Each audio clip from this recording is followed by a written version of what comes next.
সরো তুমি।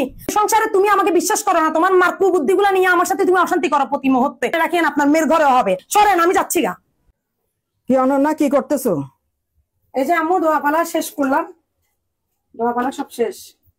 ধোয়াপালা শেষ হয়ে যাও, গোসল করে আসো গা। হ্যাঁ আচ্ছা যাচ্ছি। দেখি কি দিছে। কিরাম কি করতেছো? আরে কি করব, এই বয়সে এসে আমার কপালের দোষ, ধোয়াপালা করতেছি। এমনিতে আমার ঠান্ডা যাচ্ছে না। কেন অনন্যা কোথায়? জানি না অন্যান্য কোথায়, দেখ গা কোথায় আছে। আচ্ছা ঠিক আছে, আমি দেখতেছি ও কোথায়। কিরে নিচে কত ময়লা, সোফা নিচে এগুলো ময়লাগুলো টানিয়ে নাও না। কানে শুনতেছো না? কলিং বেল টিপতেছে যে, কে আসছে দেখো না। এই তো আম্মু দেখতেছি।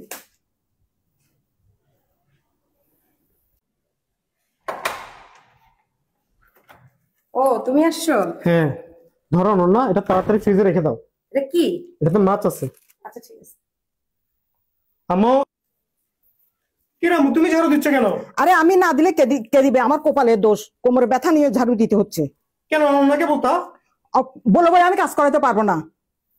আচ্ছা ঠিক আছে, তুমি রাখো, আমি বলতেছি ওকে। যা।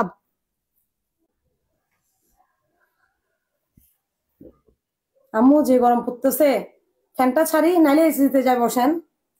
এসি তো যাইতে হবে না, ফ্যানে ছাড়তে হবে না। যেখানে বসছো ওখানে বসে আমার পাটা টিপে দাও। বিল আসে কত সেটা খেয়াল করছো? আর রাত্রে আস্তে করে ফ্যান ছাড়ি ঘুমাইও। যে গরম পড়তেছে আস্তে কেমনে ফ্যান ছাড়বো আম্মু? আপনি নিজে তো ঘামাই গেছেন, চলেন না এসিতে যাই বসেন। এসিতে বসলে আমার ঠান্ডা লাগে, আমার এসির অভ্যাস নেই। এই দেখো তোমার ফোন আসছে মনে হয়। তাহলে আমি যাই ফোনটা ধরি। যাও। কিরামু ফ্যান না ছেড়ে গরমের মধ্যে বসে আছো, কি ঘামানি ঘামাইতেছো? আমার মতো এসিতে বসতে পারো। ফ্যান ছাড়লে তো তোর বউ বলে বিল উঠবে, এই জন্য তো আমি ফ্যান ছাড়ি না। তো এসিতে বসো।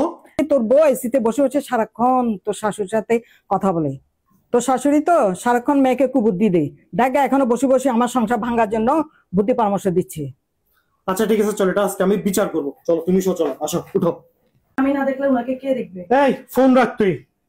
সারাদিন মার সাথে কথা বলে কুপরামর্শ নেস না, কুবুদ্ধি নেস না, তোর কুবুদ্ধি আমি বাইর করতেছি। আজকে 2 দিন ধরে আমি তোর তামাশা দেখতেছি। আমার মা কাশি, তুই তার দিয়ে ধোয়াপালা করাইতেছস। ওনার কোমরে ব্যথা, তার তুই ঘর ঝাড়ু দিচ্ছস। এর মধ্যে শুনলাম কি বিদ্যুৎ বিল উঠবে দেখে তাকে তুই এসিও চাপতে দিচ্ছস না, ফ্যানও চাপতে দিচ্ছস। গরম এসে শীত হয়ে যাইতেছে। কি পাইছিস তুই? কি সমস্যা? কি সমস্যা তোর? হ্যাঁ তোর আমার তোকে বুদ্ধি দিচ্ছে, এই বুদ্ধি দিচ্ছে তোকে? আল্লাহ আম্মু, এগুলো কি সত্যি কথা? এগুলো সম্পূর্ণ মিথ্যা কথা। এই তুই আমার সাথে মিথ্যা কথা বলবি না। শুনো, এগুলো উনি টুকু বুদ্ধি দিচ্ছে আমার আর তোমার সংসার অশান্তি করার জন্য। আমার মা না। শুনো, একটা মা তার মেয়েকে বিয়ে দিয়ে যতটুক না কুবুদ্ধি দে, শতকরা 99% ছেলের মারাই কুবুদ্ধি দিয়ে ছেলেদের ঘর নষ্ট করে। আর উনি মা হয়ে কিন্তু উনার মেয়ের সংসার উনি নষ্ট করবে না, কিন্তু উনি মা হয়ে সেম কাজটা উনি ছেলের সাথে করবে কুবুদ্ধি দিয়ে। কিন্তু মেয়ের মারা যতটুক নষ্ট করে না, ছেলের মারা তার থেকে দ্বিগুণ করে, কিন্তু কথাটা কেউ বলে না।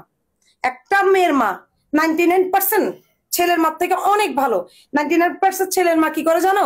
এই কুবুদ্ধি দিয়ে দিয়ে ছেলেকে বউর বিরুদ্ধে লাগায় অশান্তি সৃষ্টি করে। কিন্তু একটা মেয়ের মা চিন্তা করে যে তার মেয়েটা সংসার যেন ঠিক থাকে, সুন্দর থাকে। ওই মায়েটা আবার যখন ছেলের মা হয় তখনই আবার উল্টে যায়, তখনই ছেলের জন্য অশান্তি সৃষ্টি করার জন্য ছেলে বসা থেকে কুবুদ্ধি গুলা দেয়। এটা বাস্তব কথা, আর কিছু না। এই শুনেন, আপনাদেরকে বলি, আপনারা নিজেরাও চিন্তা করে দেখেন, একটা মেয়ের মা কিন্তু কুপরামর্শ দেয় না মেয়ের সংসারে অশান্তি করার জন্য। সবাই চায় যে তার মেয়ের সংসার সুন্দর হোক, শান্তিতে থাকুক। ওই মেয়ের মা যখন ছেলের মাতে পরিণত হয়, ছেলের মা হয়ে ছেলেকে বিয়ে করায়, ছেলের বউর সাথে ছেলের অশান্তি করানোর জন্য কুবুদ্ধি দেয় ছেলেকে। এরকম 99% মা আছে ছেলের সংসার অশান্তি করার জন্য কুবুদ্ধি গুলা দেয়। মেয়ের মারা কুবুদ্ধি দেয় না। কজন দেয়? আমার কাছে মনে হয় ছেলের মারাই বেশি দেয়। মেয়ের মাদের নাম হয়ে গেছে, কিন্তু ছেলের মাদের নাম কেউ বলে না। আপনারাই আমাকে কমেন্ট করে জানান।